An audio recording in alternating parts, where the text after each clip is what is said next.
Hello बच्चों, अब तक हमने पढ़ा था कबीरदास जी। और कबीरदास जी के बाद में आज हम नया कवि पढ़ेंगे आपके कोर्स में, जो है जायसी। तो जायसी का थोड़ा सा संक्षिप्त सा परिचय पढ़ेंगे पहले। इनका जन्म हुआ था 1550 विक्रम संवत जायस में, जायस जगह का नाम है, और मृत्यु हुई थी 1600 विक्रम संवत अमेठी में। पूरा नाम इनका मलिक मोहम्मद जायसी था। ये सूफी संत थे। काव्य की भाषा अवधी थी। विषय सामाजिक आध्यात्मिक प्रेम मार्गी। शैली दोहा चौपाई। प्रभाव शेख बुरहान का। प्रमुख पुस्तकें जो तुम्हारे छोटे प्रश्नों में बहुत बार पूछ लिया जाता है, तो इनकी किताबें थी पद्मावत, अखरावट, आखिरी कलाम, मसलनामा और चित्रलेखा। हिंदी साहित्य में निर्गुण मार्गी काव्य धारा में प्रेमाश्रयी शाखा के प्रतिनिधि कवि जायसी माने जाते हैं। जायसी का पद्मावत सूफियों की मसनवी पद्धति पर लिखा प्रेम प्रधान काव्य है। जायसी ने पद्मावत में दुर्ग, नगर, सरोवर, युद्ध आदि का विस्तृत वर्णन किया है। पद्मावत के नागमती के वियोग वर्णन में षट ऋतु वर्णन आषाढ़ से प्रारंभ होता है। जायसी का प्रकृति चित्रण सरस और मनोरम है। जायसी के पद्मावत में नागमती का विरह वर्णन हिंदी साहित्य की अद्वितीय वस्तु है। तो ये तो था जायसी का संक्षिप्त सा परिचय। और जायसी के कोर्स में जो तुम्हारे है, उससे पहले एक छोटी सी घटना थी। कहते हैं कि जायसी सुंदर नहीं थे देखने में, और वो एक आंख से काणे थे, एक हाथ से लूले थे, एक पाँव से लंगड़े थे, और इस तरह की उनकी विचित्र सी एक भंगिमा थी शरीर की। तो एक बार वो दरबार में पहुँचे, राजा के आश्रय कवि थे। तो जब दरबार में पहुँचे तब उन लोग उनको देख करके, सारे दरबारी गण हैं, वो हंसने लगे।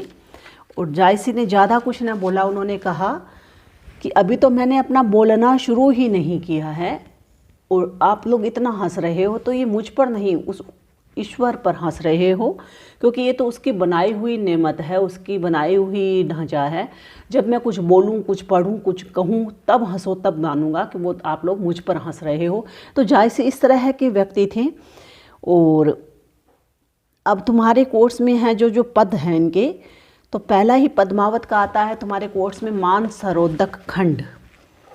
मानसरोदक का मतलब होता है मानसरोवर का वर्णन किया है यहाँ पर, खंड का अध्याय है। तो यहाँ हम देखेंगे, एक दिवस पुण्योतिथि आई, मानसरोदक चली नहाई। पद्मावती सब सखी बुलाई, जनु फुलवारी सबे चली आई। कोई चंपा कोई कुंद सहेली, कोई सुकेत करना रस बेली। कोई सुगुलाल सुदर्शन राती, कोई सु बकावरी बकुचन भांति।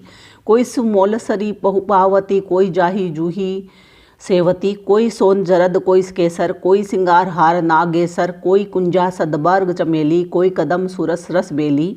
चली सबे मालती संग फूली, कमल कुमोद। बेदी रहे गन गंधर्व, बास परम दामोद। तो पहले शब्दार्थ देख लो बच्चों। दिवस मतलब दिन, पुण्यो पूर्णमासी या पूर्णिमा, मानसरोदक मानसरोवर, जनु मानो, कुंजा गुलाब, कुमोद कुमुद सफ़ेद कमल कुमुदिनी और लाल कमल इत्यादि। कुंद जूही की तरह का पौधा जिसमें सफ़ेद फूल लगते हैं। कनेर जिसको कहते हैं, राती लाल रंग, जाही एक प्रकार का सुगंधित फूल, सेवती सफ़ेद गुलाब, नागेसर नाग केसर। तो मानसरोदक खंड से उद्धृत ये पद है। और पद्मावती पूर्णिमा के दिन अपने सहेलियों के साथ मानसरोवर में स्नान करने आई है।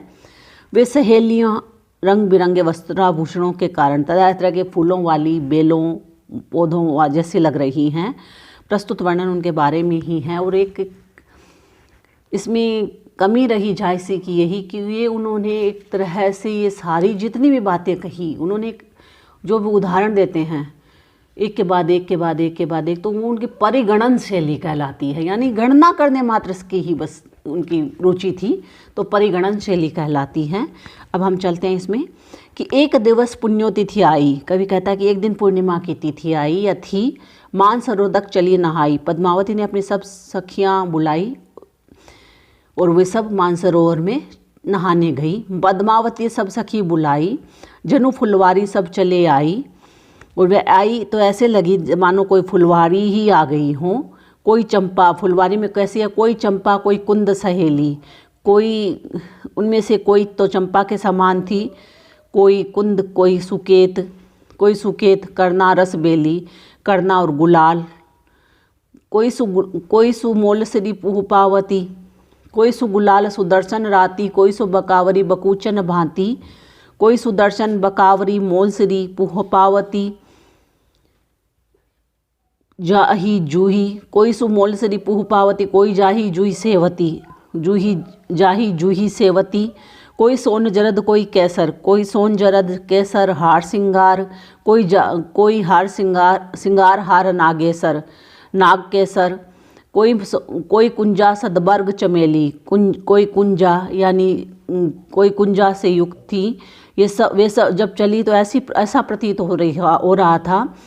कोई कदम सुरस बेली, जैसे मालती के सब संग फूली हुई कुमोद और कमल हों। चली सबे मालती संग फूली कमल कुमोद, कि ऐसा लगता था कोई मालती के साथ में सारे ही कुमुद है या कमल है वो खिले हुए साथ चल रहे हों।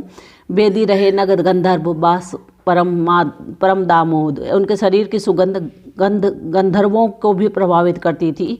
वे उसके परम आनंद का अनुभव करते थे। तो जल विहार के लिए सखियों के संग जाती हुई पद्मावती का यहाँ जायसी ने वर्णन किया है। परिगणनात्मक शैली का वर्णन हुआ है बच्चों, और साथ ही यहाँ पर वर्णन में चित्रात्मकता, अनुप्रास, उत्प्रेक्षा और अलंकार का प्रयोग हुआ है। पद्मावत जितना भी पूरा लिखा गया, जितने भी खंड लिखे गए हैं वो दोहा और चौपाई छंद में है बच्चों। अवधि भाषा है और प्रसाद गुण है। अगला पद, अब वो मानसरोवर के गई। अब मानसरोवर में वो लोग क्या करते हैं उसका वर्णन है। खेलत मान सरोवर गई, जाई पाल पर ठाडी भई, देखी सरोवर हंसे कुलेली, पद्मावती सो कहे सहेली, ए रानी मन देखु विचारी, एहि नहे रहना दिन चारी, जो लगी अहे पिता कर राजू, खेल लेहु जो खेलऊ आजू, पुनि सासुर हम गवनब काली, कित हम कित यह सरवर पाली, कित आवन पुनि अपने हाथा, कित मिली के खेलब के एक साथा, सासु नंद बोली न जीव लेही, दारुण ससुर न इसरे देही, प्यू प्यार सिर ऊपर, पुनि सो करे दहु काह, दहु सुख राखे कि दुख, दहु कस जन्म निवाह। पहले शब्दार्थ लिख लो।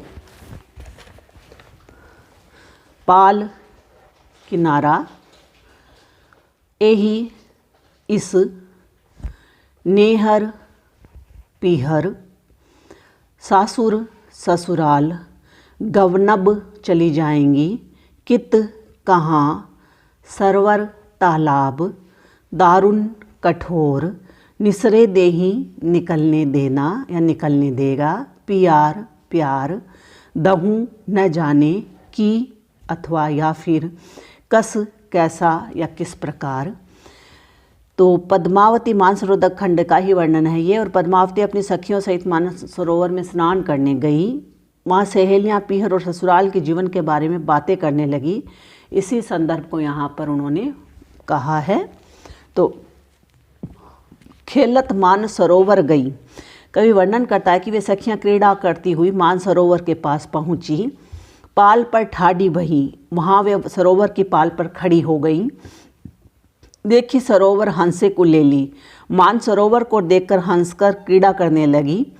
पद्मावती सो कही सहेली, उनमें से एक सहेली ने पद्मावती से कहा कि ए रानी मन देखो विचारी, हे रानी मन में अच्छी तरह विचार कर जान लो, यही नेहर रहना दिनचारी, इस नेहर में तो थोड़े ही दिन रहा जाएगा या रहना हो पाएगा। जो लगे अहे पिता कर राजू, इसके बाद ये छोड़ना ही पड़ेगा। जब तक पिता के शासन में हो, पिता के पास हो, तब तक ही आज की तरह खेल सकती हो। खेल लेहू जो खेलहू आजू, पुनि सासुर हम गवनव काली, फिर तो हम सबको सास के पास यानी ससुराल जाना पड़ेगा। कित हम कित यह सरवर पाली, तब हम सब इस प्रकार कैसे एकत्र हो पाएंगे और कैसे हम इस सरोवर पर की जा रही क्रीड़ा की तरह जल क्रीड़ा कर पाएंगी। कित आवन पुनि अपने हाथा, तब तो नेहर में आना भी अपने हाथ में नहीं रहेगा। कित मिल के खेलब एक साथा। और फिर उस स्थिति में इस प्रकार सब मिलजुल कर एक साथ भी नहीं खेल पाएंगी या कैसे खेल पाएंगी। सासुर ननद बोली न जेऊ लेही, कि ससुराल में तो सास ननद हमसे बोल बोल कर उल्हाने देकर हमारे प्राण मानो प्राण ही ले लेंगी। दारुण ससुर न निसरे देही, वे हमसे प्रेम पूर्वक पूर्ण सास और ननद है वो व्यवहार भी नहीं करेंगे। और ससुर है वो कठोर रुख अपनाकर घर से बाहर ही नहीं निकलने देंगे। पीऊ प्यार सिर ऊपर पुनिसो करे दहु काह, वहाँ तो जीवन का आधार बस पति का प्यार ही होगा, वह भी न जाने कैसा व्यवहार करने वाला हो या होगा। दहु सुख राखे कि दुख, दहु कस जन्म निबाह, यह भी ज्ञात नहीं है कि वह हमें सुखी रखेगा अथवा दुखी। इस प्रकार पता नहीं ससुराल में हमारा किस प्रकार निर्वाह होगा। ससुराल में रहना सहन करना ऐसा नहीं होगा जैसा अभी पिता के घर में है। तो यहाँ पर भी है कवि ने सांसारिक कर्म को प्रतिपादित किया है। साथ ही शब्दावली थोड़ी सी क्लिष्ट प्रतीकात्मकता लिए हुए हैं। अनुप्रास और संदेह अलंकारों का प्रयोग हुआ है बच्चों। अगला हम कल करेंगे। धन्यवाद।